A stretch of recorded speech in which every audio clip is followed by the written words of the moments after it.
Hey, Dr. Reyes here. Cough, cough, cough, chronic cough. If you got a chronic cough, what are the top causes of that cough usually? Even if you put in AI, it might get it right. I haven't done it.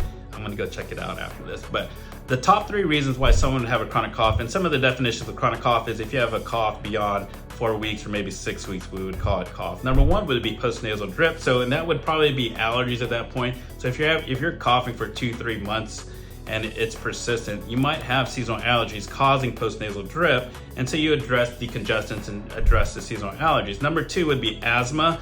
So if you have undiagnosed asthma and that's the reason why you're coughing, then albuterol inhaler might be a good thing, or getting treated for asthma, getting assessed for asthma would be a good step for that. And the last one is GERD or reflux or heartburn. So heartburn, undiagnosed, you don't have to feel heartburn to have heartburn, and that could be causing that cough that occurs at random times, or maybe you didn't quite associate it with food. The first thing in medicine that we always say is we got to take a good history. So if you could take a cough diary and try to figure out when, at what time are you coughing, that would be very helpful to your physician to help diagnose that cough. I recommend if someone is complaining of chronic cough that we get a chest x-ray and just take a look and make sure there's nothing obvious on that chest x-ray could be doing. Now, the other thing that is a chronic cough that is not on those top 3 that I talked about is if you have blood pressure, or if you're on an ACE inhibitor. It's called an ACE inhibitor cough. So if you're on lisinopril or anything that ends in a pril, then you probably are getting a chronic cough from that. And you know what? It's pretty easy. You just stop that, it goes away.